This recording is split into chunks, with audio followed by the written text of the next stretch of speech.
lubaabinet kabajamoo barsiisaa keenya barsiisaa Lammii akkasumas kabajamoo barsiisaa keenya barsiisaa Daani'eel kabajamtoota faarfattootaa fi barsiisota hundi keessanuu maqaa Waaqayyootiin akkam bultan akkamitti nageenya geessan ameen. Waaqayyo kanaan ga'e maqaan isaa kan galatoomee fi kan ulfaate dhufaa ta'u. Haati keenya qulqulleettiin Dubree Maariyaam maqaan ishee kan galatoomee fi kan ulfaate dhufaa ta'u. Egaa akka eeyyamu Waaqayyootti daqiiqaa muraasaaf kan waliin barannaa kan nama barsiisu Waaqayyoodha. Akka nu barsiisuuf eeyyama isaa dhufaa ta'u.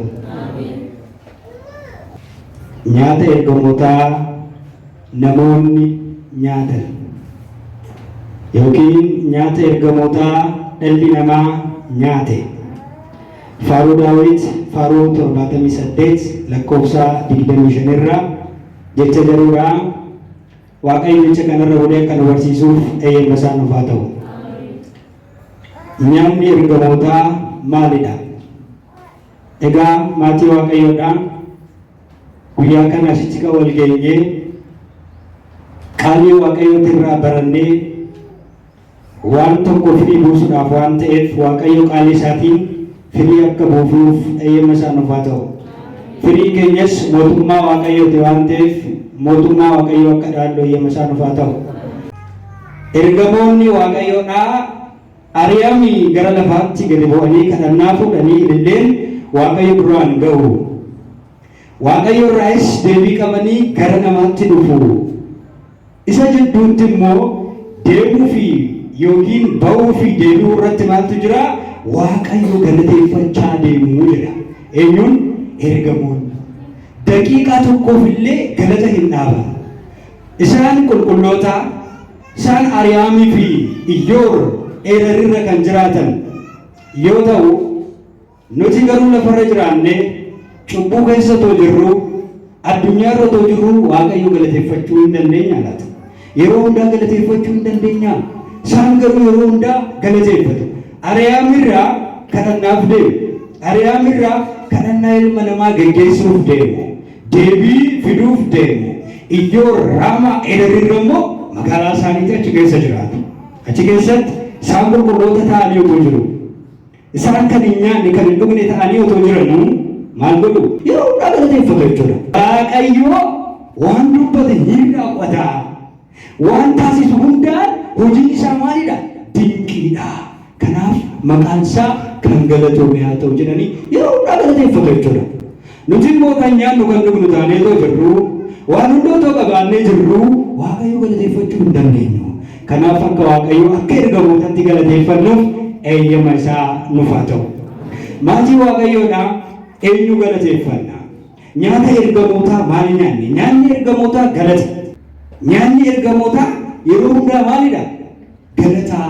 Kanaaf nyaata ergamootaa san immoo ilmi namaa nyaatee jechuun faaruudhaan Waaqayyo tajaajilee, faaruudhaan Waaqayyo galateeffatee jedha.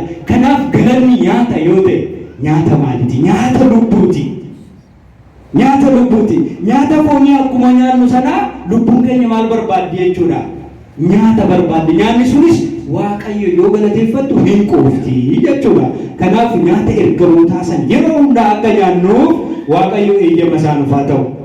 Kanaaf faaruun kan barbaachiseef maalidhaa fi galanni kan barbaachiseef maalidhaa fi kennaa Waaqayyo irraa argachuu fi akkasumas nyaata ergamootaa kan ta'e sana galata nyaachuudhaaf yookiin lubbuun keenya akka quuftu taasisuudhaaf mootummaa Waaqayyoo akka dhaaltu taasisuudhaaf nyaanni ergamootaa sun nu barbaachisee jechuudha. Eenyu haa galateeffannu? Afaan maalitiin haa galateeffannu Waaqa amma kana arrakkoofi? Galata kana nyaachuu hin barbaanna, nyaata ergamootaa kana nyaachuu hin barbaanna. Afaan maalitiin galateeffannee haa nyaannu? Namoonni tokko tokko sirna bara Baabiloonii qabanii deemaa jiru. Sirna bara Baabiloonii maal jedhan? Afaan tokkoon qofa yoo galateeffanne malee Waaqayyo illee nu dhaga'uu hin danda'u jedhan. Maal jedharee dhuguma kitaabni qulqulluun seera uumamaa boqonnaa 11 lakkoofsa 1 irratti yoo ilaallu lafti martinuu namoonni lafarra jiran martinuu afaan tokko haasa'u ture jedha. Garuu Waaqayyo afaan isaanii gamoo Baabiloon jigsee, gamoo cubbuu jigsee afaan isaanii wal jala jalaa makeera, afaan isaanii baay'iseera. Isa amanan afaan tokkoon qofa yoo galateeffanne Waaqayyo nu dhagaa jedhanii amanan. Akkas ta'uudha Waaqayyo nu baraaru, Waaqayyo laphee isaaniif haa kennu. Maatii Waaqayyoodhaa akkas jennaan maal jedhe Daawit?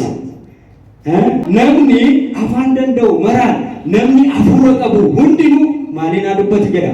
Waaqayyo haa galateeffatu, afaan danda'u Waaqayyo haa galateeffatu jedhaan isaaniin jechuudha. Kanaaf namni afaan danda'u faaruu Waaqayyoof yoo dhiyeesse, galata Waaqayyoof yoo dhiyeesse, Waaqayyoon dhaga'amoo dhaga'u?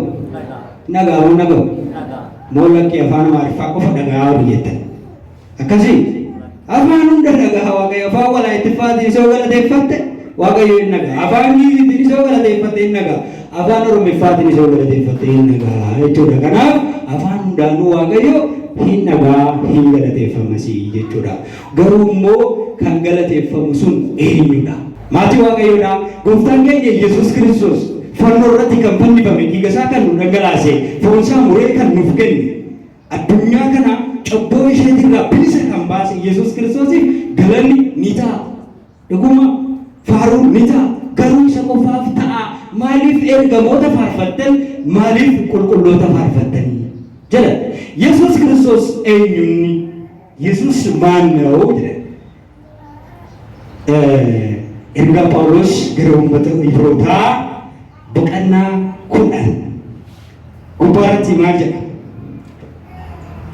Lakkoofsa 11 haga 12 jira. Isaan warri Yesuus qofa galateeffadhaa jedhan sun Yesuus hin beekan. Waa'ee Yesuus beekuu fi Yesuus beekuun garagara. Waa'ee isaa beekuu fi Yesuus isuma beekuun garaagarummaa qaba. Waa'ee Yesuus beekuun nama fayyisu. Seexanni yookiin hafuurri hamaan waa'ee Yesuus hin beeka. Yesuus garuu hin beeku. Laala.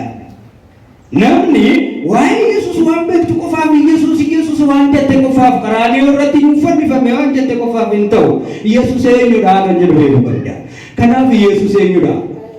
Ergaa Phaawulos gara uummata Ibrootaa boqonnaa 10 lakkoofsa 11 haga 12 kaasee hangafna lubootaa kan ta'e suni aarsaa cubbuu namarraa hin hiikne sana qabatee mana qulqullummaa keessa dhaabachaa jira. Maal jechaa jira? Dhaabachaa jira. Inni garuu jedhe lakkoofsa 12 inni garuu aarsaa cubbuu haqu kan bara baraa al tokko dhiyeessee yoo al tokko dhiyeessee abbaa isaa mirgaan cinaa abbaa isaa boqoteera jedhe galanni Waaqayyoof haa ta'u. Maal jedhee? Al tokko dhiyeessee boqoteera. Isaan Yesuus jedhan waa'ee Yesuus beeku. Inni maal jedhu? Araarsadhaa jedhu kan bara kakuu moofaa keessa jiru kaasanii dubbatu. Bara kakuu moofaa keessa Yesuus Kiristoos araarsadha moo araarsaa miti kan jedhu. Araarsadhaa jenna nuti isaa wajjin. Araarsadhaa. Bara kakuu moofaa keessa nu araarsaa ture. Kakuu moofaan booda garuu hin araarsu. Mee gaaffii isin gaafadha. Yesuus Kiristoos bara kakuu moofaa keessa ብሉይ ኪዳን ኢየሱስ ክርስቶስ ከማን ጋር ያስታርቅ ነበር? እስቲ ኢየሱስ ክርስቶስ kakuu moofaa keessatti dhufee kakuu haaraa kan jedhe maal isin fakkaata?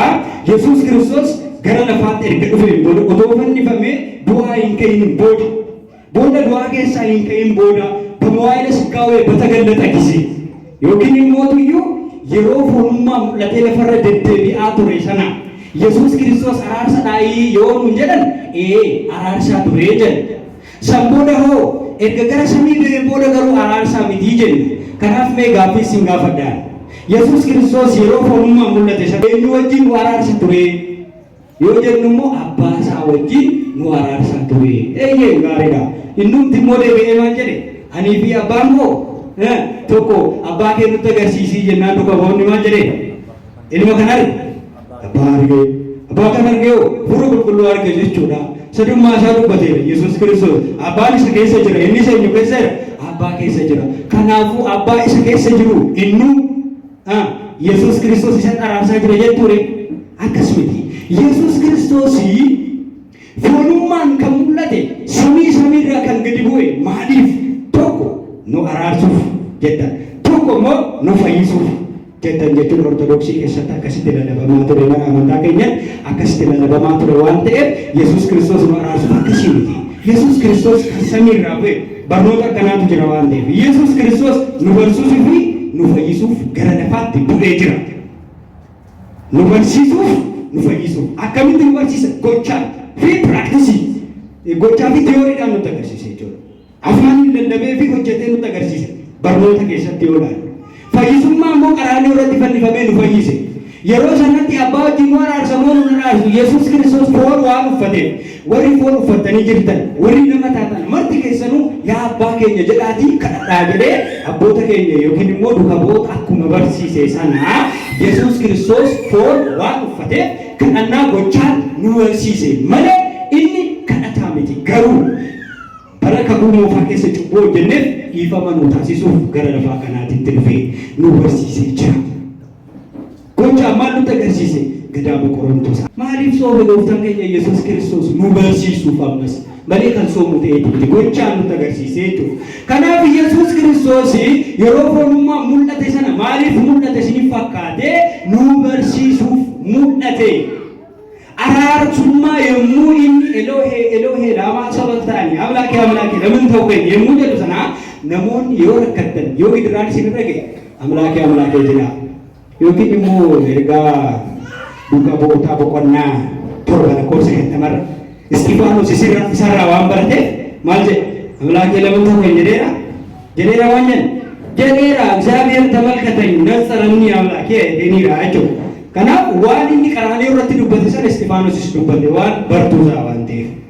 Kanaaf maatii Waaqayyoodha Yesuus Kiristoos dhiifama nuuf taasise jechuudha. Inni araarsaa otoo hin ta'in maalidha? Faraajidha. Luboonni yoo haga ammaatti yeroo sanii kaasee haga ammaatti Waaqayyo dura maal jedhu aarsaa qabatanii ni dhiyaatu ni ejjetu. Ammas mana amantaa keessatti aarsaa kan dhiyeessan isaani malee Yesuus Kiristoos araarsaa miti. Kanaaf galanni isaaf ta'a.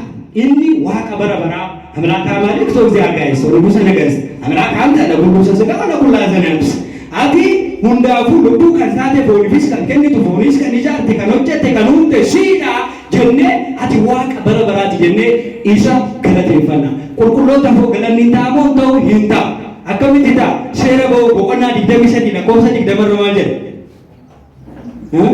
መቃንኮ መቃ እርገማ ሰናትረ ጅራ ጀነሚቲ isa duratti maal hojjeti cubbuun hojjetini maqaan koo maqaa ergamaatirra jira maqaa ergamaa kanaatirra jira waan ta'eef isa duratti cubbuu hojjette dhiifama siin taasisu waan ta'eef ergamaa kana maal jedhin hin gaddisiisini jedhee gooftaan keenya Yesuus Kiristoos nuti waaqayyo waaqni waaqotaa kan ta'e maal jedheera dubbatee jira jechuudha. Kanaaf ergamaa Mikaa'el jettee yoo galateeffattu Gabriel jettee yoo galateeffattu eenyu galateeffame? Yesuus Kiristoos waaqayyotu galateeffama jechuudha. Kanumaafis Yesuus Kiristoos maal jedhe? Wangeela Maatewos boqonnaa 10:40 warri isin siman ana simatu ergamoota simachuu baatte qulqulloota simachuu baatte Maariyaam simachuu baatte Yesuus Kiristoos simachuu hin jiru yookiin lallabni Yesuus eenyurraa jalqaba? Isaayyaas irraa jalqaba. Raajotarraa jalqaba. Isaayyaas irraa jalqaba. Isaayyaas ture dubrummaan maal jette? Nideessi maqaa isaatiinis Amaanu'eel jedhanii kan jedhame maqaan dubree sanaatis eenyu ture? Maariyaamii ture jedhee Maatewos immoo waan jedheera ragaa baheera jechuudha. Kanaaf Isaayyaas faarfattee Maatewositti dhufte. Agartee raajota yoo galateeffattu Waaqayyo galateeffatta. Maatewos yoo galateeffattu Yesuus Kiristoos galateeffachaa jirta. Maaliif? Maatewos irra kan bule eenyudha? Waaqa waan ta'eef jechuudha. Maatii Waaqayyoodha haala saniin galateeffannaa jechuudha. Kanaaf warri shakkitootaa ergamootaaf qulqullootaaf maal jedhinaa jedhu hin faarfatinaa jedhu. Isaan garuu kan faarfachaa jiran Yesuus Kiristoosii miti. Ergaa Phaawulos gara uummata Qorontos lammaffaa boqonnaa 11:4 Yesuus haaraa warra isin lallaban maal jedhinaa hin dhaga'inaa. Kan nu duuba dhufan nuti kan hin lallaban Yesuus haaraa yoo isin lallaban maal jedhinaa hin dhaga'inaa jedheera jechuudha. Kanaaf maatii Waaqayyoodhaa faaruu faarfachuun qulqullootafis ni ta'a. Kan faarfannu immoo Waaqayyoo fi garuu gatiin faaruu kanaa maalinni? Yoo namni faarfate maal argata? Nyaata ergamootaa sana nyaata. Nyaanni ergamootaa galata. galata nyaataniitu jiraatu. Kanaaf nyaata san kan argannu immoo yookiin immoo tuyyuu bu'aa isaa kan argannu mootummaa Waaqayyoo irratti waan ta'eef faarfanneetoo mootummaa Waaqayyoo akka dhaalluuf eeyyama isaa nuuf haa ta'u. Kan nu barsiisee maqaan Waaqayyoo kan galatameef kan ulfaataniif haa ta'u. Ameen.